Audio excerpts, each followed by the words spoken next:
In the annals of American history, few leaders stand as tall in the wilderness as Theodore Roosevelt. His story is not just one of political power, but of a profound, lifelong connection with the natural world. Born in 1858 into a wealthy New York family, the young Roosevelt was a frail and asthmatic child. He found solace and strength not in the city's hustle, but in the pages of books about nature and adventure. His father famously told him he must make his body, a challenge he accepted with ferocious determination. This personal battle for health instilled in him a vigor that would define his public life. A transformative chapter of his life began in 1883, when he first visited the Dakota Territory. He sought the rugged life of a cowboy, investing in cattle, ranching in the wild Badlands. It was here, under the vast, unforgiving sky, that his conservationist ethic was forged. Roosevelt witnessed the rampant destruction of the West's natural resources firsthand. He saw the great bison herds, once numbering in the millions, reduced to near extinction. He observed how overgrazing by cattle and sheep was turning grasslands into barren dust bowls. Forests were being clear-cut with no thought for the future, and wildlife was disappearing at an alarming rate. This greatest crisis of his life, as he called the harsh winter of 1886-87 that wiped out his herd, solidified his resolve. He realized that the nation's natural heritage was not infinite and required protection. Returning to politics, he carried this newfound conviction with him through various offices. As president of the Boone and Crockett Club, which he co-founded in 1887, he advocated for fair chase hunting and wildlife conservation.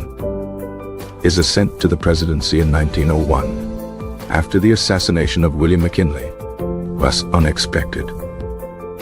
At 42, he was the youngest president in the nation's history, bringing a new energy to the White House. Roosevelt believed the president should act as a steward of the people, and this included stewarding their natural resources. He was determined to use the power of the federal government to enact his conservation vision.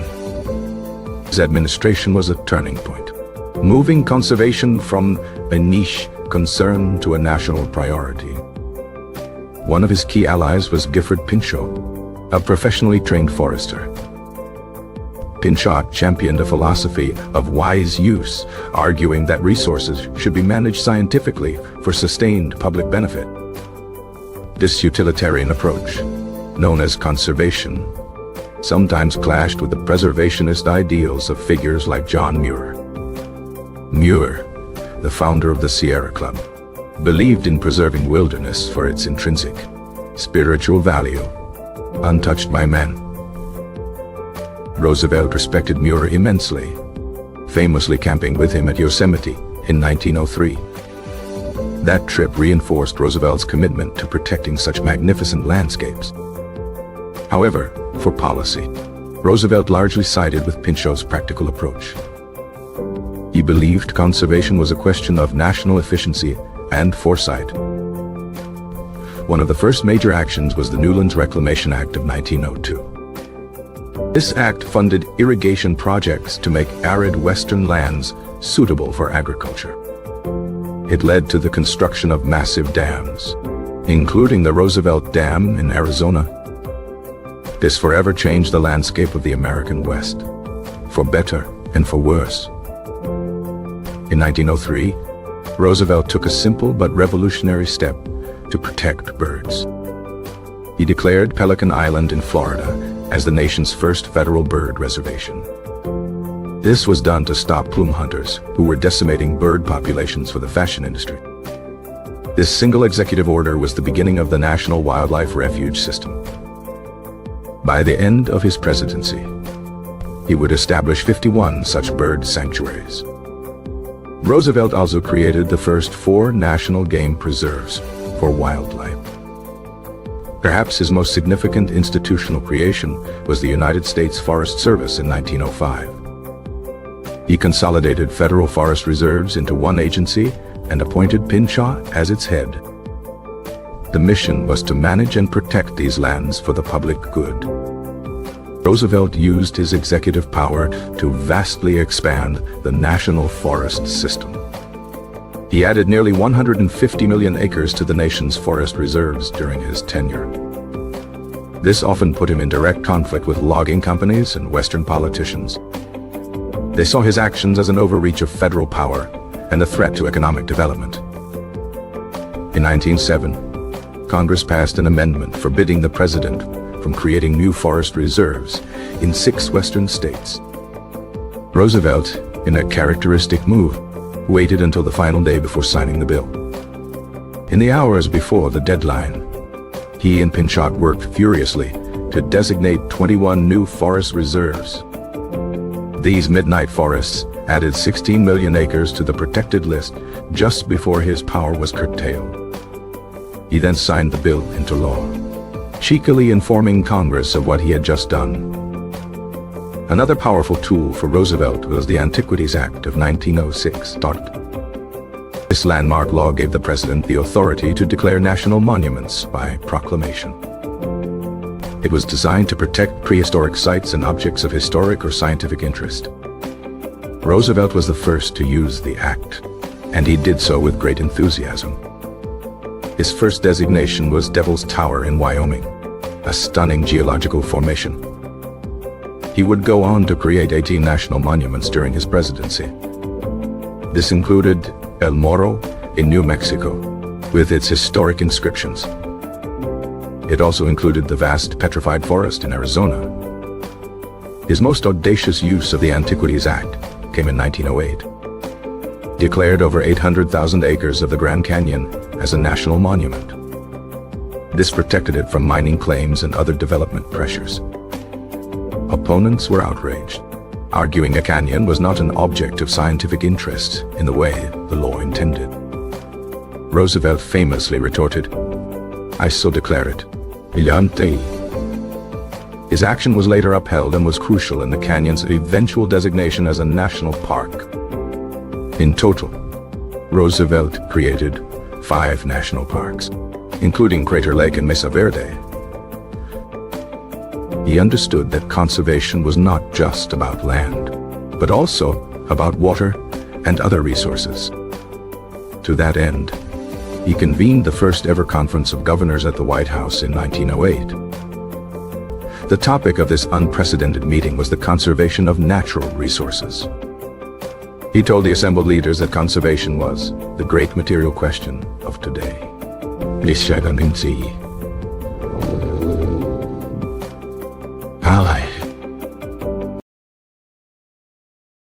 This conference was a masterstroke of public relations, elevating the issue to national prominence. It led to the creation of conservation commissions in 41 states. Following the conference, Roosevelt appointed a National Conservation Commission, led by Pinchot. Its task was to create the first comprehensive inventory of America's natural resources. By the time he left office in 1909, Roosevelt's impact was staggering. He had placed approximately 230 million acres of land under federal protection. This is an area equivalent to the size of Texas. His actions created the very framework of federal land management that exists today. Fundamentally changed the role of the presidency and the relationship between the government and the environment. However, this legacy is not without its deep and painful complexities. The vision of pristine wildernesses often ignored the people who already lived there. The creation of national parks and forests frequently led to the displacement of Native American tribes. Their ancestral lands were redesignated as public property, erasing their history and connection to the place. Roosevelt himself held views on race that are considered deeply problematic today. His belief in manifest destiny saw the removal of indigenous peoples as a natural and necessary process. This part of the story is a crucial reminder that conservation history is also human history. After his presidency, Roosevelt embarked on a famous safari in Africa. Even there, his goal was not just hunting, but collecting specimens for the Smithsonian Institution. He later explored an uncharted river in the Amazon, a journey that nearly cost him his life. His passion for the wild never waned, even as his health declined. Theodore Roosevelt died in his sleep in 1919, at the age of 60. His legacy is written across the face of America. In the parks, forests, and monuments he saved. He was a complex, contradictory, and monumental figure. He was a hunter who saved wildlife, a rancher who protected grasslands, and an imperialist who preserved nature. More than any other leader, he taught the nation that its natural heritage was a priceless treasure. And for that, he is rightly remembered as the great conservationist president. His early experiences with taxidermy sparked a scientific interest in the animal kingdom. The family's trip to Europe and Egypt in 1872 further broadened his view of the natural world. At Harvard, he was a diligent student of natural history, though he disliked the microscopic focus. The loss of his wife and mother on the same day in 1884 drove him to seek refuge in the Badlands. As a rancher, he learned the practical language of the land and its limits.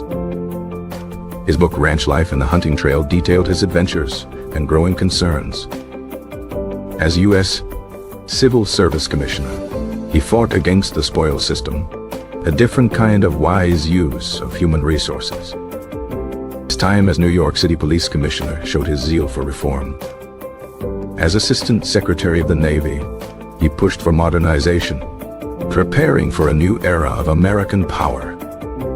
The Spanish-American War and his charge up San Juan Hill made him a national hero. His governorship of New York saw him clash with party bosses over corporate regulation and conservation. Party bosses, eager to get him out of New York, engineered his nomination as vice president. Roosevelt's square deal domestic policy promised fairness for all, including in the use of nature. He used the bully pulpit of the presidency to preach the gospel of conservation. 1905 Transfer Act was the crucial legislation that created the Forest Service. He saw the nation's forests as a public trust, not private property.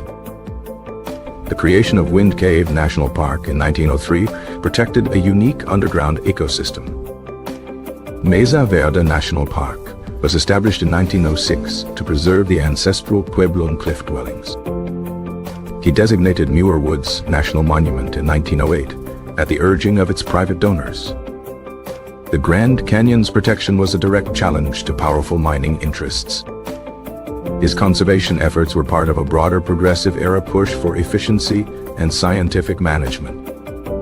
He believed that resource depletion was a threat to the nation's long-term prosperity and security.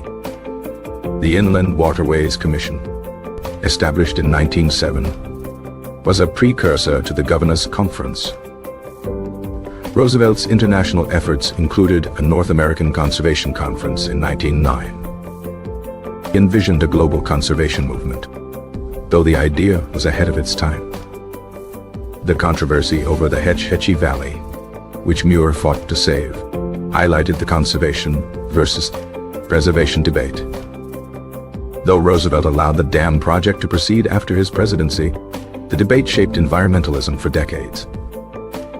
The 230 million acres he protected included 84 million acres of forest reserves that he created. His actions were often bold, unilateral, and pushed the boundaries of presidential authority. The legacy of displacing Native Americans is a stain on the conservation movement's history. The Fort Belknap Indian Reservation, for example, lost land to what would become Glacier National Park. Understanding this dual legacy is essential for a complete picture of the man and the movement. His post-presidency River of Doubt expedition was a testament to his enduring spirit of adventure. He saw conservation not as a passive act, but as an active, moral struggle. His work ensured that future generations would have the chance to see the great lone lands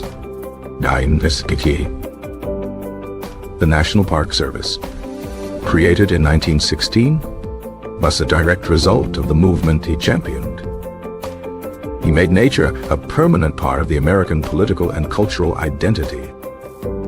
The echo of his call for stewardship can be heard in every environmental debate today.